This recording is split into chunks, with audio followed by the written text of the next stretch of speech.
Right, up here in the top left of Anaconda, it is our prime Terran. He is Master Maru Prime. The Marine Prince in the lead with a 1-0 over his Zerg opponent. Starting to the bottom right for Team Azubu in red, we have Master Azubu Symbol.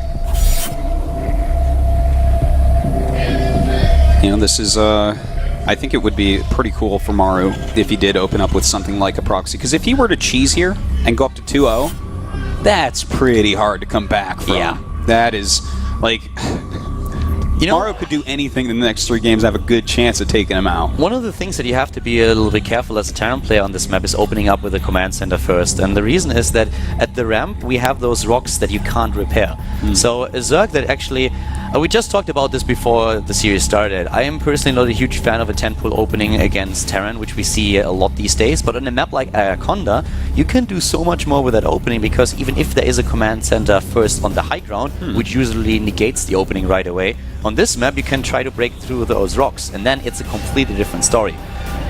We don't see a 10-pull opening for Symbol, so in this particular scenario it doesn't come into play, but it's something to think about when you see this map in a Terran versus Zerg. Yeah, and you know, it looks like you and Symbol kind of had the same idea here. He actually sent a drone to scout all over his natural and even the side of his main base. So he was actually kind of expecting Maru to do some sort of cheesy play, but it looks like Maru has perfectly countered that by going for a command center first. Yeah, going for a command center first and putting that right to the top right. So in this scenario, actually, a 10-pull would have probably taken down Maru.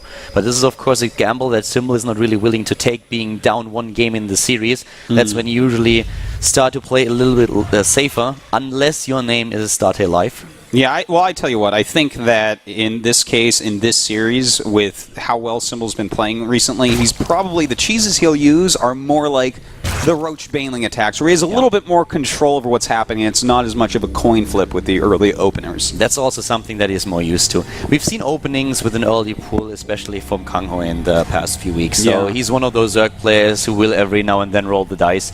But for Symbol, on the other hand, it's now a scenario where he definitely has a lot more control of this. Now notice this SCV working on the rocks. That would have been so funny if he just doesn't notice it and eventually it cuts it off. Yeah, I would rather roll the rock up a big mountain. Yeah, no. Well, that is never going to happen. the SCV does have to back off for now. But you know what? He did a little bit of damage to it. We'll see if that comes into play later. But I don't see that happening, but it would be funny. Doubt it. I do somewhat doubt it. But you know what? What if he goes into 2-port Banshee right now, and on the last hit of the last Banshee, he kills it, and it falls on the Hydras. Bam. 10 done. Hydras die immediately, a painful death. That would be kind of interesting, but Not as likely, though. Well, anyways, we do have the quick factory play here from Maru. We'll see how quickly he goes in that 3rd command center, or we'll see. He might want to go up into a quick starport once again before that 3rd command. You know, after the last patch, especially in Terran versus Terran, we of course see a lot more like Banshee and Cloak play. But this must be very tempting for Terrans just in general, now realizing that suddenly the Cloak upgrade is only 100-100 compared to 200-200. Must be really tempting to just add every now and then that tech lab and just try to see what you can do with those Banshees. Because keep in mind, what did we see at the end of Wings of Liberty, what MVP did? He got Hellions out on the map, he got a couple of Banshees, and suddenly he controlled the creep spread of the Zerg player so well because he could attack those queens.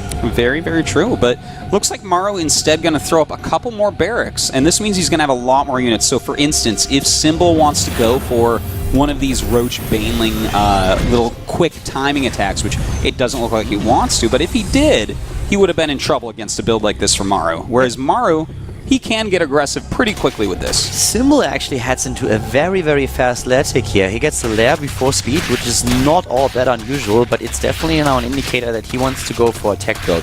And there are several things that he could do with this. He could either try to go into fast mutalisks. Adding now the extra extractors is something that is usually very indicative of him trying to go into a Spire tech.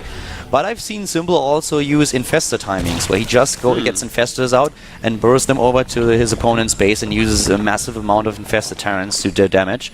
And then we have, of course, we talked about this earlier, old school builds where you go into the drop upgrade and try to put your roaches out. But we don't have a roach warren yet, so that seems a little bit less likely. I'd be surprised. And in fact, Symbol is probably the most Nidus using Zerg in the whole world. So if it was going to be something like drop play, I think it'd be more likely a Nidus play, especially on this map. Do you remember that build that we had on Antigua shipyard a couple of times where you go into Nidus, roach, and just barrel down on that natural? That was actually a really, really strong build, especially when it started to pop up.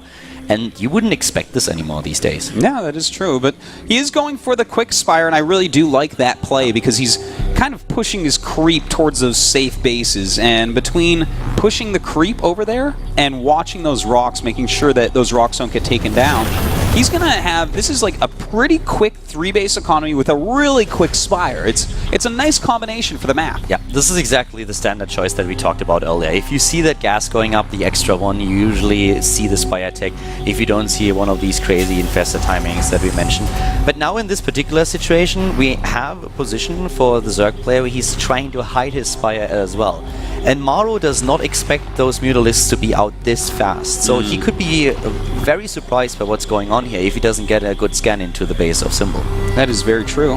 He is getting a lot of units though, and that can be something that the quick spire can be weak to. The really fast push with stim, combat shield as quick as you can get them. Yeah, a bigger problem is actually that your upgrades fall far behind because you use the extra gas for the Mutalisks at the beginning, and you can already see that for Maru we have a double engineering bay, and he's going into 1-1 in just a second. So if you don't do damage, and as you already said, that push also is going to be very difficult to hold, but if you don't do damage, you're suddenly so far behind the upgrades that it can get very, very nasty. Yeah, well, that is one of the downsides of it. We'll see how he deals with it. Here he goes, a double medevac coming in. The Queen's already there, as well as the Zerglings. Now he's going to burrow that Widow Mine. He needs detection.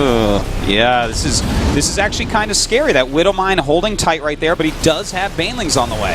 I think he's going to sacrifice this third base. He needs a little bit more time for that, and the third saving that would lose him too many units. Yeah, it certainly would. So this third base going to go down. Now the Mutas are going to pop out pretty quickly. So if Maru stays in here, this is definitely a possibility that he can kill this army off. Big supply block here. Symbol was down supply, build a couple of additional units, now busts in with everything that he has and does a decent job at taking down those Hellions. But he is still really low in supply, and Maru is being once again the aggressor in the series. Well, Maru doing a great job with this aggression. Symbol looking like he's in a little bit of trouble, especially since the third command center is halfway done for Maru on top of this, and he's going to get away with everything. Oh, that's really painful. At least he wanted to kill those medevacs. That's exactly the problem that I talked about a little bit earlier. We have him now with 1-1 upgrades.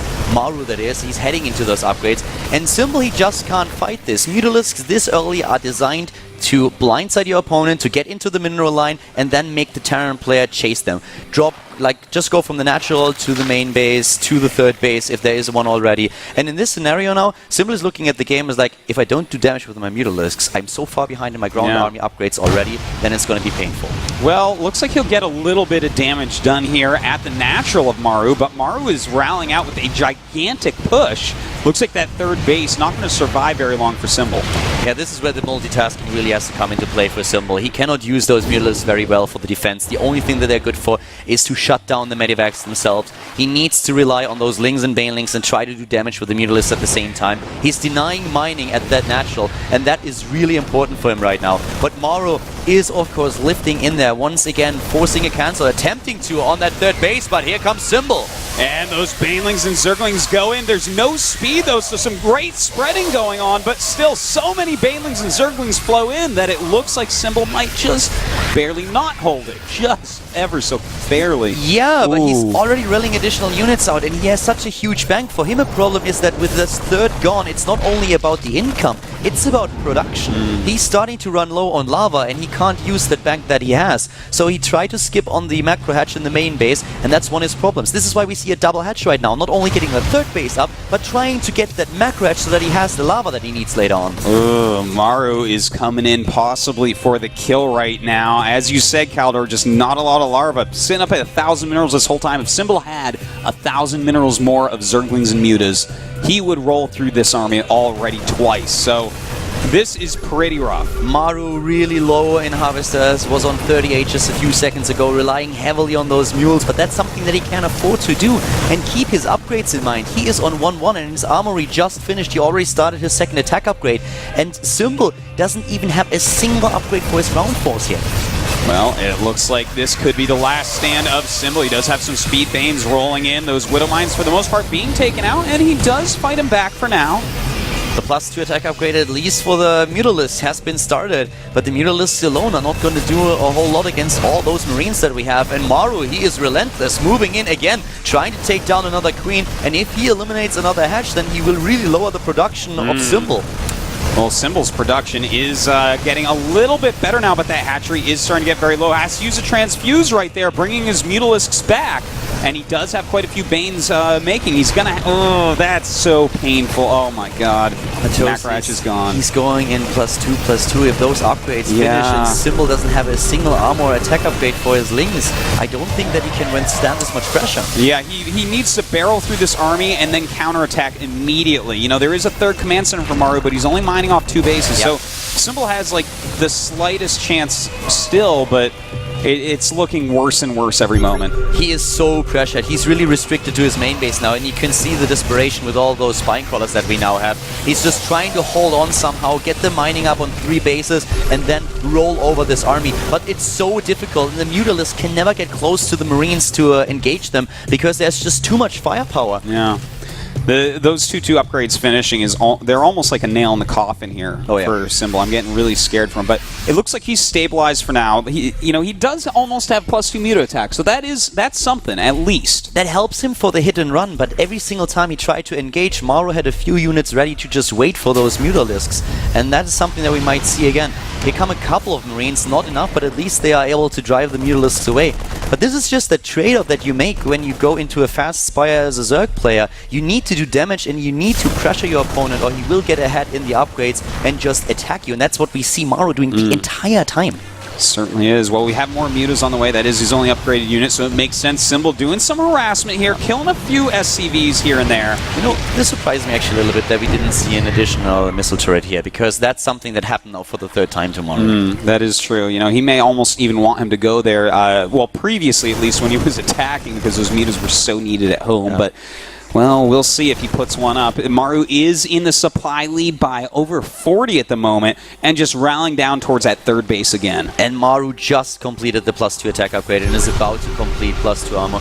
These Mutalisks are really becoming a nuisance for him. They are always at the natural, they are always doing damage, but Maru is now getting another line of income to the left side of the map. The biggest problem just is that Symbol, in my opinion, will not be able to hold this push with +2/+2 Marines and Widow Mines, this many Medivacs, and only Lings and Banelings to rely upon. Yeah, you know, if he concentrates solely on microing this, he should do fine. Here we go! That is a lot of Banelings. Can he trigger all these mines? And actually, he did a great job triggering those. He does have a shot now. He has a lot of Banelings still rolling in. Maru actually missed it with his micro for just a second, but even with that, there are just too many Marines. Just look at that. He's going in, and this is 137 supply against 85. This base is exposed, and this is it. GG. Well, the Atosis curse holds, and Maru takes it. Match isn't over yet. But that was kind of brutal. Another good job by Maru. He's coming in here today with really solid builds, really solid execution, and Symbol so far not able to hold his own. Yeah, it's just one of those downsides of the Mutalisk build. And if Maru sits tight at the beginning and isn't as aggressive, I mean, you mentioned him moving out and trying to hit that even before the Mutalisk are there. If Maru sits tight and just tries to get his 3-base economy out very, very fast, then it's a different game, because, as said before, Symbol bounces between the bases, does damage with the Mutalisk, uses the time that he has in the map control to get his economy up and to get the tech up as well. But as it is, this upgrade lead is just so hard to beat. I do want to say the way that first drop came in with the double medevacs was really interesting, because he had one that had a bunch of Hellions and one that had a Widow Mine and some Marines, and as he dropped out, the Zerglings came and they saw the Widow Mine popping out, and he's like, oh, he's going to burrow that, I'm going to back up for now and then swarm in after. But then more Hellions drop, and he realized, oh, I can't really do that right now because I'm going to lose. You have to, against Hellions, hit with all your Lings. Against Widow Mines, hit with only a few Lings. So basically, it was like a drop that covered itself completely and let him get in there. It was really, really good play there by Maru. Oh, it was incredible play. That was a great attack and very well thought out. You could see that Symbol immediately realized, hey, I have to sacrifice my 3rd base. There is no way for me to save this 3rd at this point. If he was tried to just run in with everything that he he would have lost that game a lot faster than he did. Yeah. But he was trying to keep his chances alive. But Maru didn't make any mistakes after that. Yeah. Well, we are going to go to a quick little break, guys, so don't go anywhere, and we'll be right back with game number 3.